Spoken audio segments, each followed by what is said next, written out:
really lovely to be here.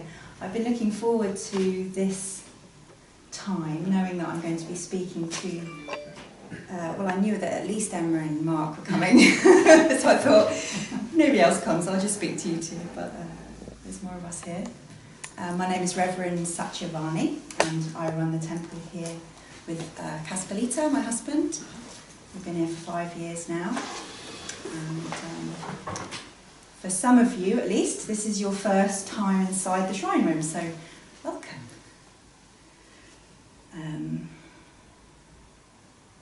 So I've promised, we did service this morning, and I promised people that I'd talk about snakes and ladders, so I'm going to have to work that in there somewhere. If I forget, let me know. But the topic of this morning's talk is Why Bother? A slightly ironic title. And I was thinking about how busy we all are, and about how many different calls there are on our attention every day. I mean, it might be different for you, but for me, there are all sorts of different things that are required of me in various areas of my life, and all sorts of things that I'm invited to, that I have to make some kind of decision about. Do I do this or this? And for you, at least this morning, the decision was to come here and to invest an hour of your time, unless you run from the shrine room at any point, and your energy, and some, especially coming somewhere new, takes from me a bit of extra oomph. So why bother? Come here today. Why bother with spiritual practice? And I'd be interested, before we start, just to get a bit of a show of hands. Who in the room has already had some experience with Buddhism? Just put your hands up. Okay. Good. And who's already had an experience of a formalised spiritual practice, whether that's Buddhism or a different religion? Yeah. And who has had some experience of some sort of spirituality, whether that's through books or experiences in nature or anything like that? Yeah, so most people have had some experience of the third thing. And the third thing is really what the heart of my talk this morning is about. I will talk about Buddhism, but Buddhism really, for me, is the particular outfit that spirituality wears for me, and the way that I meet spirituality. So before coming into the room, while you're all getting your chairs sorted, I was stood just along the hallway looking out the window at the road. And the way this building works, the temple works, is that there's 2 floors below us, below the level of the car park. And we have 3 cats in the temple, and a little dog and 3 rabbits. And one of our cats is called Roshi, which is an honorific for Buddhist teachers, so it's quite appropriate that he's starting this talk with me. And Roshi, when we moved in, for some reason, became frightened of this floor of the building. So he's really happy to be downstairs, 1 floor, and he's very happy to be downstairs 2 floors, which is the flat that we own, where he lives most of the time. But the stairs up to this floor are scary for him, because they take him into the territory of this floor, which is really not a safe place to be. I think it's probably because the window is on the stairs and the cars kind of rush past. I think once he comes up and sees through that window and the cars kind of go past, he's like, ah, runs back downstairs. So I was stood at the window and I heard a little meow. And I looked down and Roshi was at the bottom of the stairs. And I said, meow. And he said, meow. This is the whole talk, I'm just going to carry on. And I said, meow. And I just stood there looking out the window. And as I stood and looked out the window, I noticed that Roshi came up a step. And I stood for a bit longer and came up a few more steps. And this is Buddhism. Buddhism is finding a relationship with something or someone or some place that helps us to feel more safe, that helps us to feel like maybe the monsters that rush past the window aren't quite as frightening as they seem.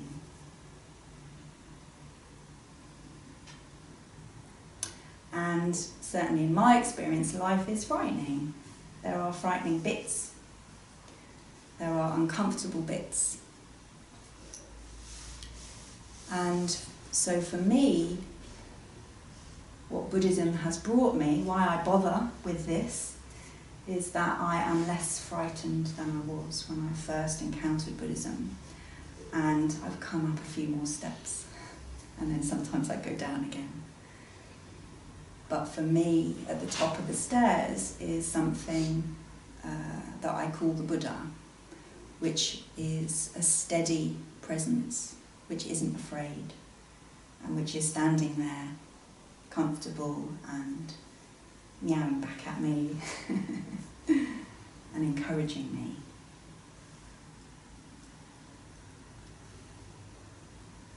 So I'll maybe say a little bit more about Buddhism, because that is the topic of this talk. And having however long I've got to give you an introduction to Buddhism feels a little bit like, I was thinking earlier, it's a little bit like saying, could you just teach someone to speak English in 20 minutes, please? Or could you explain to them about this 100-year period of history in this country?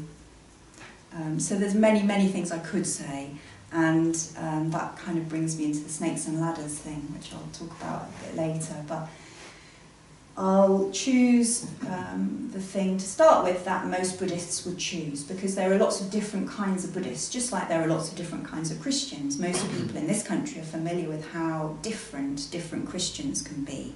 If you think about Quakers or Catholics or Unitarians, there's very, very different expressions of the same teaching, came from the same man. Buddhism is just the same.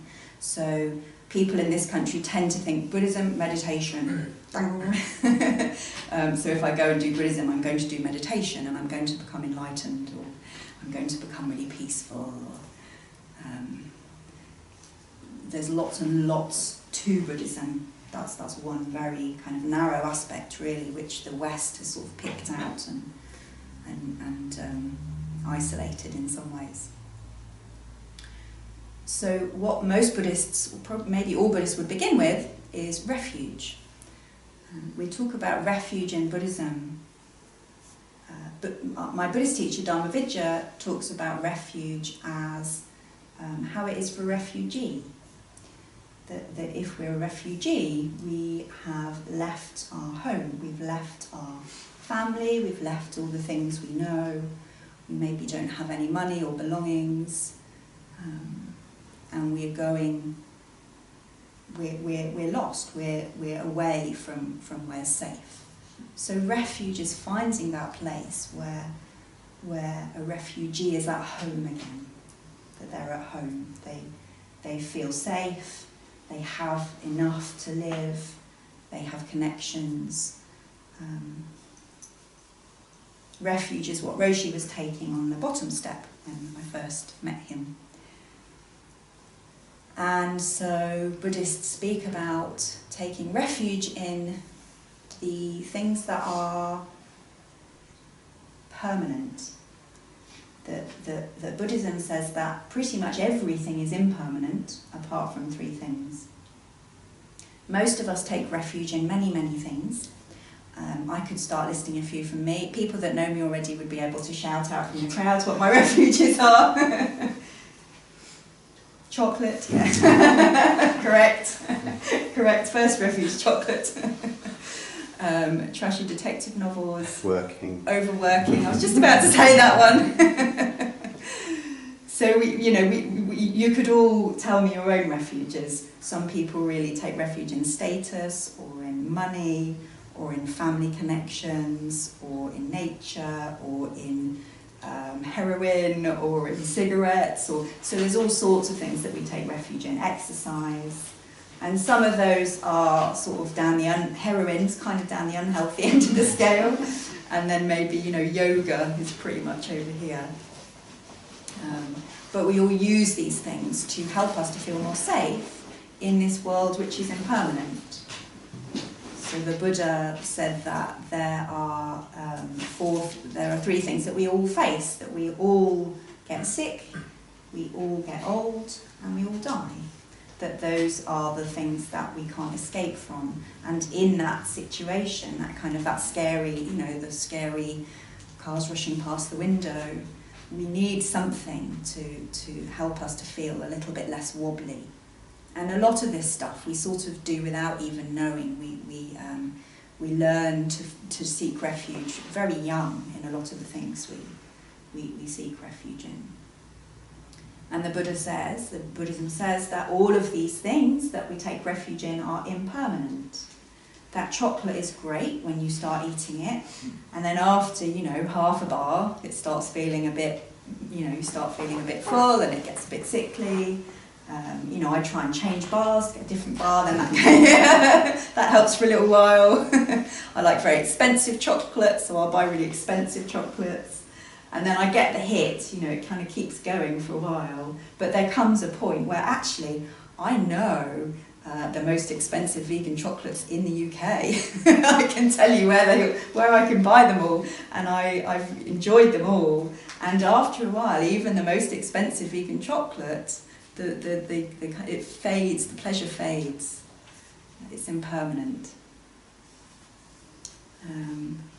We can take refuge in being an amazing runner, and then we get an injury. We can take refuge in our husband, and then, like my friend's husband, they get stung by a hornet and die. That happens just like that. And this is the world that we live in. We live in the world of samsara, it's called in Buddhism. We never know what we never know when the thing that we're leaning on is going to kind of give way underneath us. And so Buddhism says that there are 3 things that are not impermanent, and they are the community of people who practice in a spiritual way. So that's this lot of people in this room.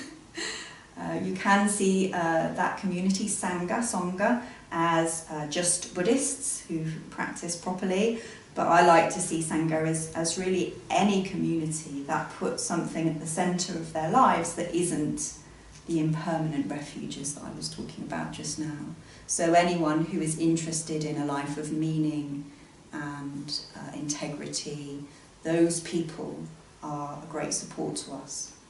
And when I say that the Sangha supports us, I don't mean that we can rely on one person 100% of the time, because we're human, but we can rely on the bunch of people. We can rely on the bunch of people around us. That my experience is that when I need something, it's often not the person I think that's going to give it that gives it. I know that when one of our Sangha members, Ed, who died a couple of years ago, when he got really sick, somebody appeared in his life who was with him for that time and was just what he needed. And that's Sangha, that's how community works. Nice to think about him. The second permanent refuge is Dharma. And Dharma is a word you might know. It's the teachings of the Buddha. So it's all the good advice and the lived experience of the Buddha that has been passed down to us today. So Shakyamuni Buddha lived in India 2,500 years ago, the Buddha that we all think of as Buddha. There's lots of Buddhas, but that's the one that brought the teachings to India 2,500 years ago, which then became Buddhism across the world. And he lived for 40 years after becoming enlightened and did a lot of teaching. So a lot of people came to him and he gave a lot of advice. And so that was all written down after he died, but it was all written down, preserved orally and then written down. And So we have that. There's big thick books that are in my study and in the library that I dip into. And we also have, unlike Christianity, Buddhism is an open canon. So rather than the Bible being like the Bible, done, that's your teachings, Buddhism is an open canon. So the people that the Buddha taught also taught, and those teachings were included as a part of the canon. And then they taught people who taught people who taught people. They taught people who taught people who taught people who taught people, who taught Dharma Vidya, my Buddhist teacher, who taught me. So there's that direct line from him. When I talk about Dharma, I also like to include wisdom from other spiritual traditions. I'm a big fan of, as we were saying last night, a big fan of mystical Christianity, of Sufism. I found a lot of very wise teachings in other spiritual traditions, and also in places like the 12 Steps have a huge amount of wisdom in them, that's spiritual wisdom. So that's the second one. So Sangha, community, Dharma, the teachings, and the third one is the Buddha. The Buddha is also something that we can rely on, that won't go away, that won't come away from underneath us when we lean on it. And when I say the Buddha, if you like, I can mean the man who lived 2,500 years ago and the qualities that he embodied. My experience is that it's not just the man who lived 2,500 years ago, it's also something that's much more present to me in a very real way. And we're kind of moving towards talking about spiritual experience.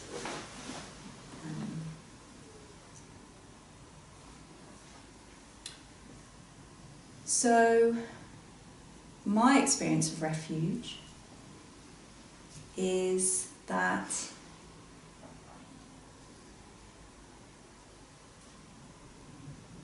I know that I'm okay. And I know that I'm okay even when I'm really not okay. Dharma Vidya says, I'm okay. No, Dharma Vidya says, I'm not okay, you're not okay, and that's okay. It's like a variation on the usual way of using that. And that sense of refuge sometimes is attached to a place. So for me, this room is very much a refuge because we practice in here. So for however many hours over the past 5 years, we'd have to add them up, it's a lot. We've been in this room hanging out with the Buddha and each other and the Dharma. And the garden has got Buddhas in, so some of the Buddhas in the garden I kind of hung out with, and I've got a special sort of sense of relationship when I go to those places. I also have a relationship with the hills, and there are spots on the hill where I can go and I feel that kind of sense of refuge. So sometimes it's a place, sometimes it's a person. So my Buddhist teacher, Dharma Vidya, has really come to symbolise an embodiment of Buddhism for me, because he's the one that I have learnt the most from. So sometimes when I hang out with him, we're just drinking coffee and talking about politics, but sometimes when I'm with him, I really connect with that sense of feeling okay, that sense of refuge. And that's why teachers are really helpful. It's really helpful to have real life teachers sometimes. Sometimes it's a feeling that my body just knows that I'm all right. And sometimes it's none of those things, but it's a knowing that even though I don't feel it, it's still there. So for Roshi on the stairs, if I had come away out of sight and I'd stopped meowing at him, he would know that I was still in the building or that I was still around, because he's come to rely that I'm there. He knows that he gets his food, and he knows that he gets his strokes, and if he jumps on the bed in the middle of the night that we'll wake up and stroke him. He knows that. We go away on holiday, but then he knows that we come back.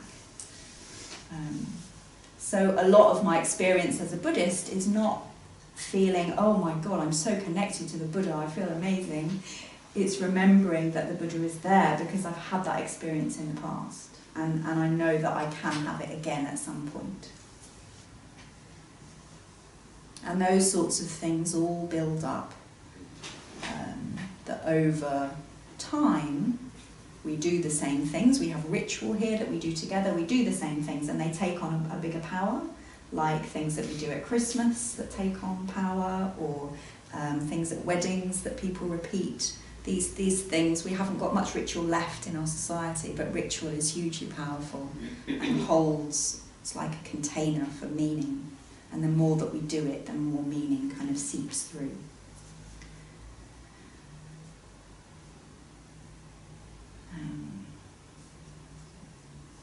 Yeah. So this sense of refuge, I won't talk for much longer because I want to give you a chance to ask questions. This sense of refuge for me, I was thinking this morning in service about how to describe getting to this place. And it may be that most of you, all of you, already recognise this place, even if you've just had kind of glimpses of it. Buddhism, for me, is like a mechanism that helps me get to this place where I feel okay. And I was thinking about it a bit like a clearing in a forest, you know, like there's sort of space and maybe Bambi's there and some sunlight sort of coming through the leaves and lighting everything up, and it all looks really beautiful. And you come up into this clearing and you just can lie down and feel wonderful in the sun. And that different people have very different routes to get to this refuge. So some people will be Christian, some people will never do anything spiritual or religious, but they'll do running, or they'll do gardening, or they'll look after animals, or whatever it is. Different people will find different routes to this clearing. But then I was thinking it's not quite that simple, because it's not like there's a clearing and then there's like a distance that people come. It's a bit more like snakes and ladders. That there are all sorts of spaces where we come across a ladder that takes us straight there. We can be over there and then we can be there. So Buddhism is also a bit like a very elaborate network of ladders which gets us to that good place. And some of those ladders we're familiar with, so maybe we realise that coming to service once a week or once a fortnight is a kind of a reliable-ish ladder for us to get us to that place of feeling calm. We may find that a little bit of daily practice at home is a ladder that takes us there. Sometimes it takes us there, and sometimes it reminds us that there is there. So we don't always get there, but we remember, and that's a kind of, my metaphor's breaking down, but it's not as, doesn't feel as nice, but it still reassures us, if that makes sense. And the more that we practice this kind of moving around the board, the more easily we find the ladders. Because the Buddha says that ladders are everywhere. And when we open our eyes, as Caspar was saying in his talk this morning, the world is ladders. The world is suddenly ladders. This morning when we were walking around the Buddha as a part of our practice and chanting, I saw a huge red fox at the bottom of the garden, just slipping off behind the compost. Absolutely gorgeous. I mean, I know he's probably trying to eat our rabbits, but I can still appreciate his beauty. And that is a ladder. That takes me into that relationship with the world where suddenly I feel safe and alive. Because I guess that's the thing that safety allows us, is it allows us to open to the world and to experience the world, the scary world.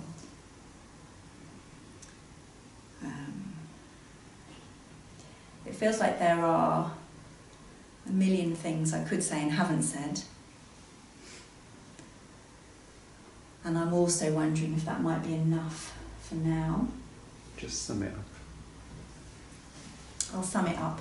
Because you're meant to say what you're going to say and then say it and then say you've said it, but I don't know that I can sum that up. Okay, so we talked about refuge as being the goal of Buddhism and the common thread that runs through all kinds of Buddhist practice. And refuge is being in the scary world, and the scary world's not changing, but us feeling different, us feeling reassured. I think about one of the things I was thinking this morning was that I'm a bit scared of I'm not very good around ill people or people in pain. And when I'm in a situation where there's an ill person, if I know someone like Kayla's there, who knows what they're doing, or a doctor, then I feel so different, because suddenly it's not my responsibility. I'm all right because they're there. That's the kind of feeling that refuge is. It's like, I'm all right because the Buddha's there, the Buddha's got it. It still might hurt, this person still might die, but I'm okay. So refuge is what it's all about. And when we take refuge, it allows us to go out into the world and be kinder. That's really what Buddhism, what all practice, what all religion should be about. That's the goal. And in Buddhism, there are 3 things that help us to take refuge that aren't impermanent. And they are the good folk that we practice with, the teachings that we've received. Tai Chi Chi saying something. And the Buddha. The Buddha himself as the person who was in India 2,500 years ago, but also the embodiment of the Buddha, the Buddha-ness of the Buddha, that kind of extends and is always available. Which, of course, I haven't mentioned this word yet, but it may be obvious, which is love. That's what it is. And in coming into relationship with refuge, with love, with the Buddha, we feel more settled. We can go up a step, we can go up 2 steps at our own pace, we don't feel rushed. And one day we get to the window and we can see the world. And we can see that the cars are just, moving across. They're not going to hurt us. And we can enjoy the view. And there are many different ways to step on that journey, to step onto the Snakes and Ladders board. This temple here is one of those boards, and you've stepped onto the board this morning by coming into the room. You might want to step straight off, that's fine. Find another board, or this might be the board that's for you. I don't know. I don't really mind. I just want you to find a board. I want you to find a space where you can have those kind of adventures, because they're really cool and they change everything. How's that for a summary? Okay? Yeah. Casper's nodding. So thank you very much for bothering this morning, and we will carry on recording if you've got any questions you've got, and then we'll maybe stop recording and see if there are any more questions. And any questions are allowed. Anything about Buddhism that you've heard or that you don't know, or anything about what we do here, or anything about anything I've said. Am I going to be?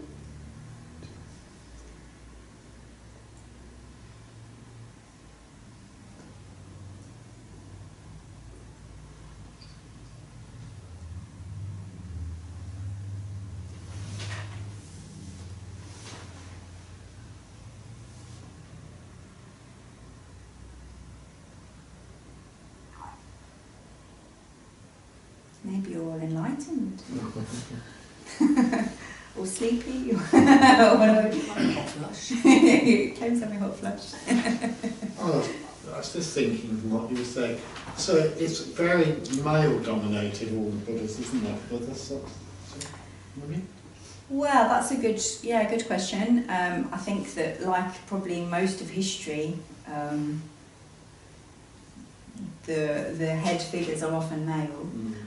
In this Sangha, we're quite lucky because we have quite a lot of emphasis on female energy. So actually, my book that I just wrote about, this isn't a plug, but the book I just wrote about the Buddha, I use he and she interchangeably in that book, because I don't see the Buddha as male. I see that we use he because that's kind of what we do, but I think that the Buddha is beyond gender, personally. We also have the attendants of the Buddha who are Tai Chi Chi, who's a very female, traditionally, Kuan Yin is a very traditionally female figure, and Tai Chi, it can also be seen as female or male. They're kind of sex changing. I would say that's more about patriarchy and the history of how the sexes have worked than it is about Buddhism. That would be my take on that. But there are areas of Buddhism, there are some groups in Buddhism where women are not allowed to do the things that men are allowed to do, and that's something that's being worked on. This school of Buddhism, we're very lucky because pretty much there's more women higher up than there are men, I think. So Dharma Vidya is very good at balancing. Does that help? Yeah, I was just interested. Yeah. Can I ask an ancillary question? You may. At the back you've got, that's a Tara, isn't it? The back. That's Vajrasattva. Because when I was in India, I seem to remember Taras, which are like female. Yeah, Tara is female, yeah, and so that's a Tibetan deity.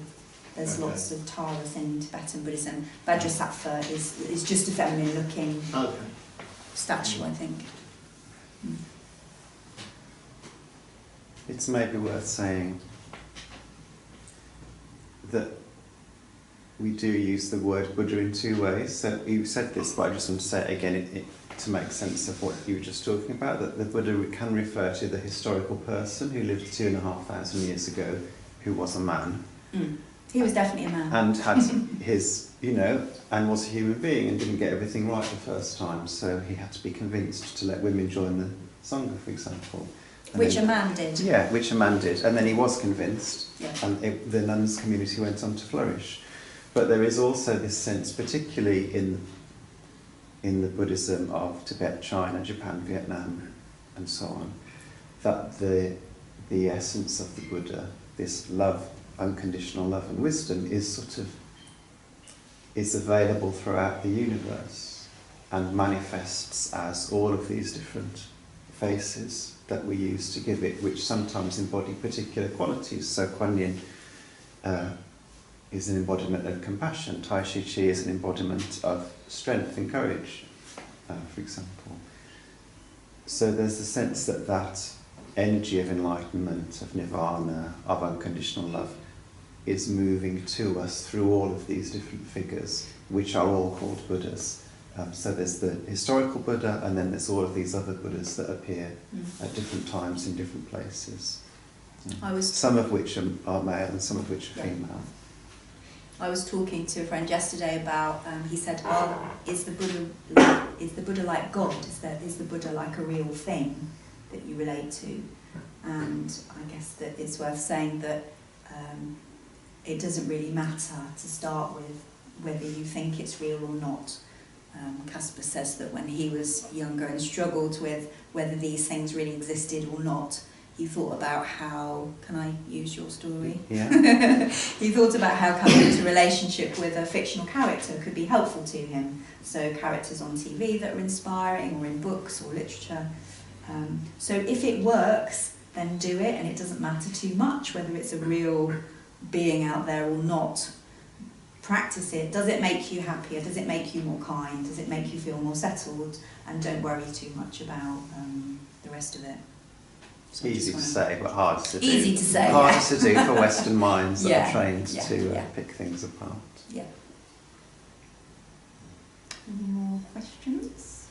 Why was the Buddha against women ordaining? Why did he have to be persuaded? Yeah, because in his day, women weren't as good as men. I say in his day as if we're past that, but What he said was he thought it would make life difficult perhaps for the male community, I don't know, and also in the context of the time. And Ananda, who was the other disciple that he was talking to, said to him, well, yeah, it might make life difficult, or it might not, but are women capable of becoming enlightened? And the Buddha said, well, yes, obviously they are. And Ananda was like, and then said, okay, fair point, we'll create the nuns community. And there was sometimes friction between the nuns community and the monks community, because they were made up of human beings and they were celibate communities, and sometimes that worked and sometimes some rules developed didn't work. Around how to and women were more vulnerable at that time in society, so they did end up taking on extra rules about, for example, not going out. Well, the whole community was advised not to go out after dark, for example, and various things like that. So I would see the Buddha's teachings as something that is alive and that responds to the time that it's in. So it landed in India 2,500 years ago and took on all sorts of cultural, stuff that was around at that time. And then it came to another country and took on all that stuff. So our job really is to try and work out what is a helpful spiritual teaching and what is cultural accretion, what is the stuff that just, is already in the culture that kind of infects it. And of course it's impossible to have a pure Dharma without the people, because it's something that it comes into the people and is created by the people. But there's always that, I kind of feel like when people quote certain things in the Bible and say, oh, it's so blah, blah, blah, we never really know, do we, whether that's the word of God or whether it's the word of the person who was listening to the teaching and thought they'd change it a bit. So I like to take those things with a pinch of salt and think, what's the kind thing to do? What's the,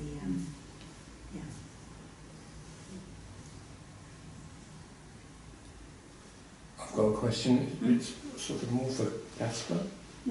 But it's you mentioned that in this school that the Lotus Sutra is revered. That's right. I didn't realise that. And why is that? Why is it?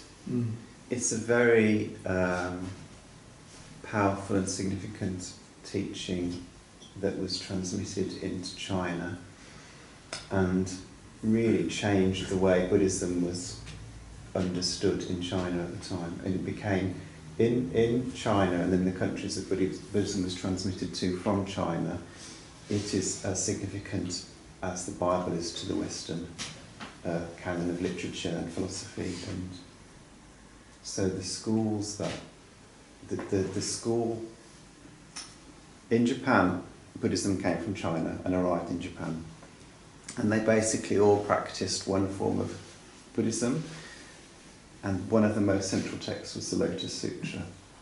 And then our school, Zen, Shingon, all of the other schools that emerged out of that. So it provides the sort of the context. Does that make sense? Yeah. So that's a question about what I said in service, and some people were here and some people weren't. Could I ask another one if you're there? So well, let's see if there's any more questions for Satya first.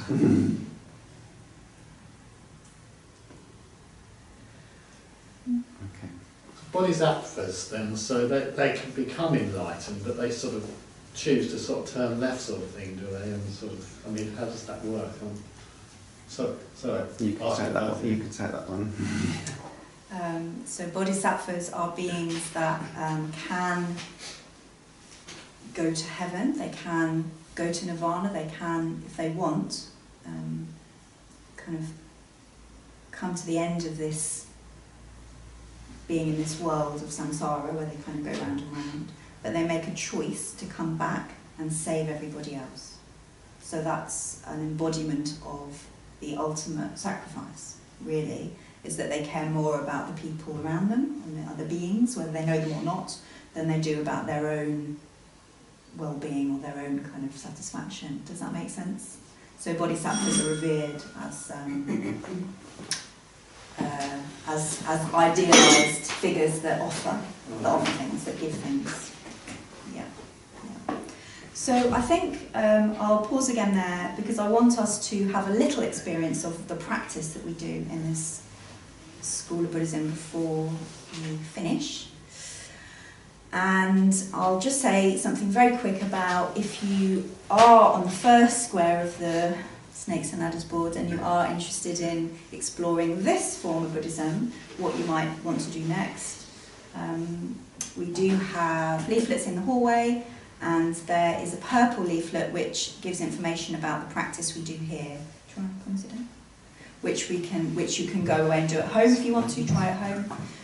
And we also run 4 events a week here, which are all open to people who've never been before. So we do Wednesday evening service, Friday morning at 9 o'clock, Friday 8 o'clock, Saturday 9 o'clock, and Saturday at 6. So there's also a leaflet that's got all our times, and you can just kind of turn up to any of those. Next Saturday morning we do have a special service for new people, so people who haven't been before, which just means there'll be a bit more extra introduction, but not different apart from that.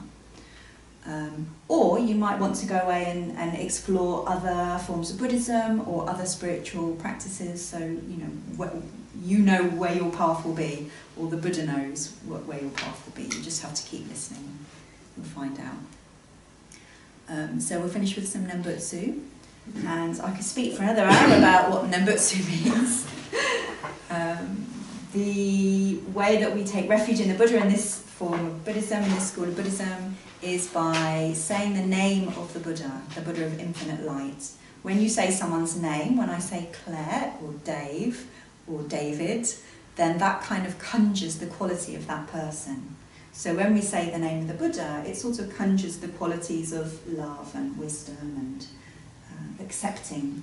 The Buddha accepts us just as we are, we say. So when we say the name over and over again, or we chant it, we're really entering into a kind of a relationship with those qualities. They kind of come towards us. And the idea is that they come towards us even if we don't really know what we're doing or if it's working, or that you say the name and those qualities appear. So we do that in different ways. We either say the name, Amida Buddha, Namo Amida Buddha, I call out Amida Buddha, or we chant it, and we'll do the chant that we do when we do prostrations in the shrine room.